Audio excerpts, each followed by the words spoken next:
You see that? Wheel. It has a built-in fan. Hey guys, welcome back. It's gonna be a part 2 update video. You really motivated me on getting this video out there as soon as I can. I did some work on this. In this video, what I'm gonna do is I'm gonna tell you a little bit more about the history in more detail. We're gonna check out some of the really interesting chassis components. We're gonna take a look around the motor. And the end, I'm going to start it. We'll see if the 2-speed shifts. We'll also see if the reverse works. This thing has a really complicated throttle linkage setup. We're gonna take a look at it, see how it works. Right here on the side, I have a Traxxas Revo 3.3. Now, this is a newer truck, only by maybe a couple years, but look at the size comparison. Look at these wheels. Now, the Revo 3.3 already has some pretty large factory wheels, but this is a 10th scale truck. This is an 8th scale truck.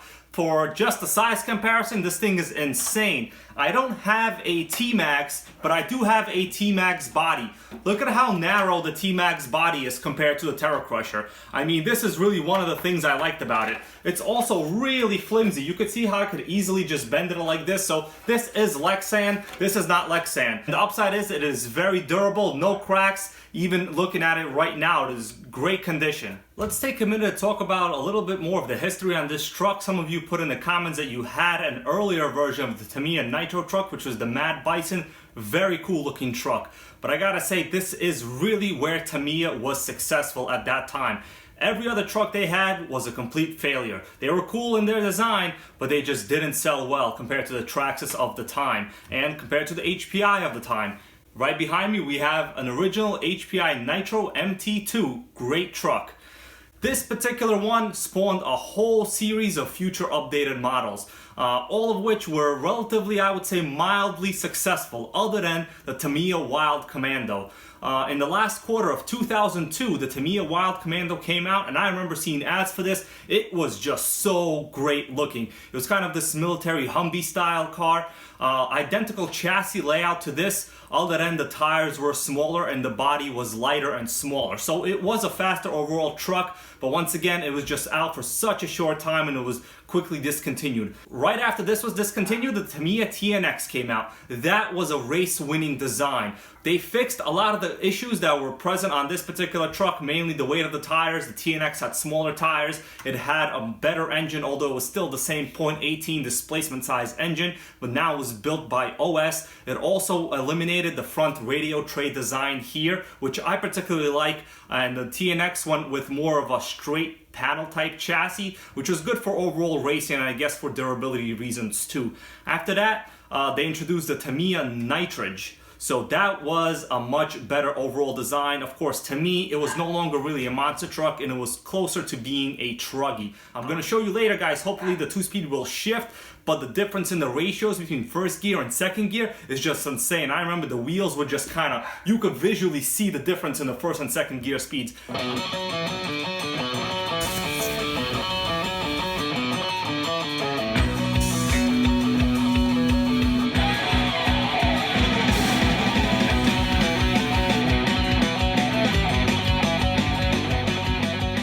Hit the point home on how heavy and large these wheels were, I got a Newton meter. This particular one goes up to 1 kilogram. That should definitely be more than enough to handle the weight of this Terra Crusher tire. So let's hook it up, see how much it weighs, and then compare it to the factory stock T-Max tire of that time. Okay, there it is. It is about 540 grams. I just did a conversion for this. This is 1.2 pounds. So it's more than a pound per tire alone. That is just nuts, guys. 540 grams.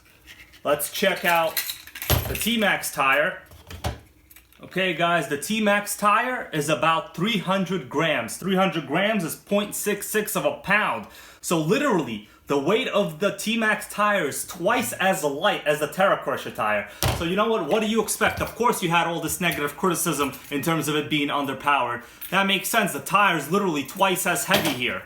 It might not be twice as large, but it is twice as heavy. Just for fun, I put on the T-Max tire. A lot of people did this back then. So one of the popular upgrades for this was to basically just put on the tires from the associated MGT, which this also did compete with at that time, although that had a big block engine along with a Savage 21 at that time. But I don't remember them really being that much faster than this. The 2-speed transmission in this thing really hauled at that time, but look at the wheels. So a lot of people did this just upgrading the tires to smaller wheel diameter size. Basically, you would be saving about 3 pounds. And while I have my 7 2.0 cell battery charging on my old school Duratrax IntelliPeak charger, let's take a look at some of the actual internals on this car. The throttle system is fairly complicated, but first let's turn on the radio system. I have it matched to just pretty much any 2.4 gigahertz remote system I had. Let's check out some of that steering servo action. It's a 5th scale servo, guys, with 124 inches of torque.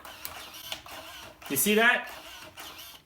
Since this thing only has 2 servos to accomplish everything forward, reverse, and brakes, let me give you an idea of how complicated this whole linkage setup is. I had to find an online article on how to actually adjust this because this was all out of whack and I couldn't figure it out until then. So all the way here we have our very long throttle link which connects our carburetor right to the servo. In the middle here we have our reverse linkage. This puts on the reverse gear and the forward gear. And all the way on the right, we have our brake cam linkage. So this is connected to a really heavy duty dual disc vented system. One of the things you never need to upgrade here. The way this works is when you press the throttle, keep an eye on the way the linkages are working. So when you press the throttle, obviously your carburetor is opening here in the back. And also your brakes are being not applied. So backwards, the brakes are being turned off, right? The middle is not functional only because right now we are in forward position. As soon as you apply the brakes, keep an eye on my finger. When you have a little bit of brake, you have your brake being instantly applied and you have, look at this. You see the movement from here? So the throttle is also being opened when you go full reverse like this. This is reverse. Throttle is being opened and you have your third reverse here, linkage working. That is literally how the reverse system works.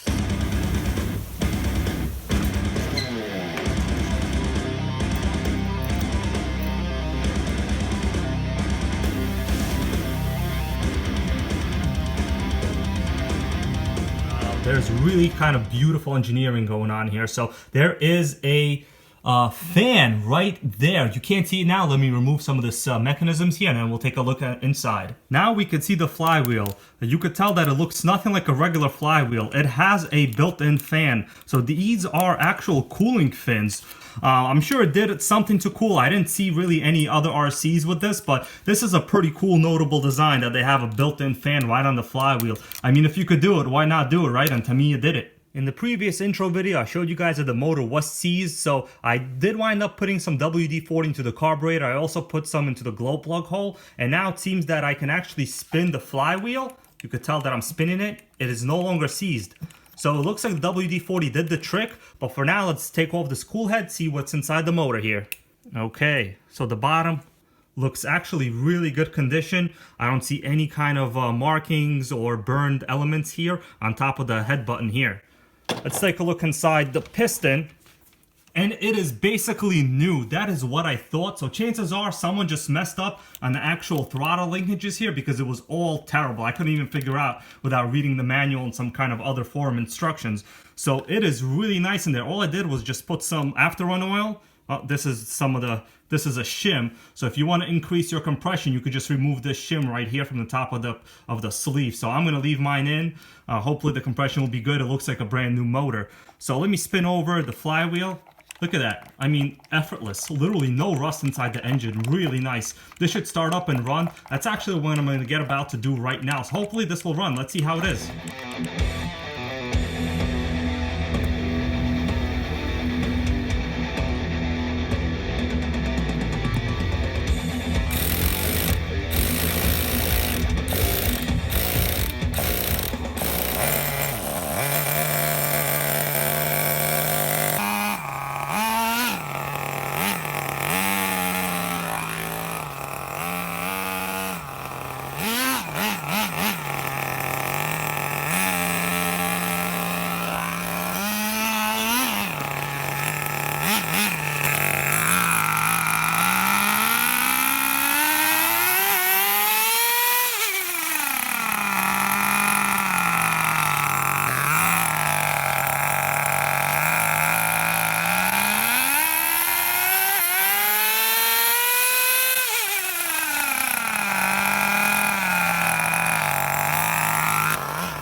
was surprised that the factory remote start system actually worked. You remember I told you last time that the automotive 20 amp fuse was busted. So all I did for the time being, I just basically bridged it with a giant wire right here. Not the safest thing you could do, but this thing started up really nice. Even the glow plug wire worked. I didn't even have to use my old glow starter at all. So really nice system. I remember these things were really cool when they came out compared to, you know, having a pull start on a .21 engine. That was a complete disaster. I always pretty much had bloody hands right over here, if you guys know what I mean, right?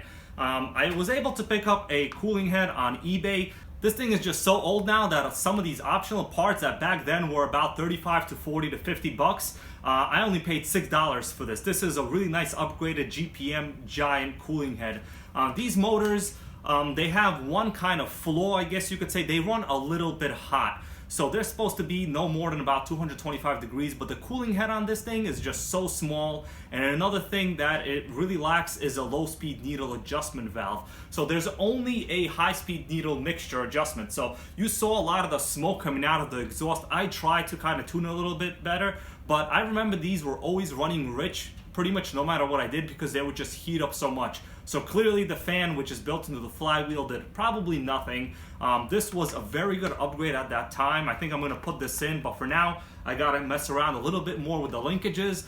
It was engaging okay. You saw how fast that brake engaged and how fast the reverse engaged.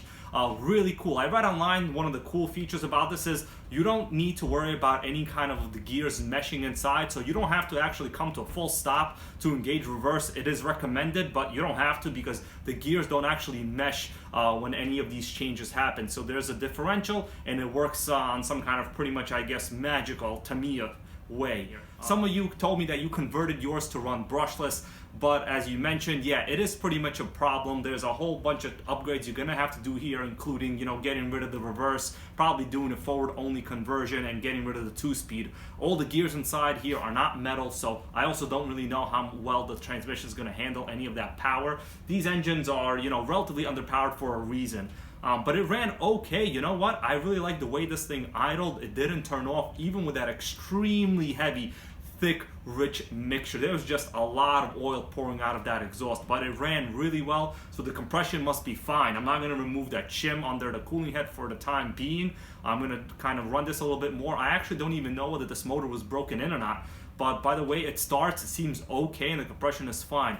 There it is, guys. Thanks so much for watching. This has been part 2. I'm going to do some more work on this and hopefully we'll do a couple of speed runs on this once I figured out the kind of micro adjustments here on a throttle linkage set. It's very delicate and you have to really be accurate with these things. So there it is. Thanks so much for watching. Till next time.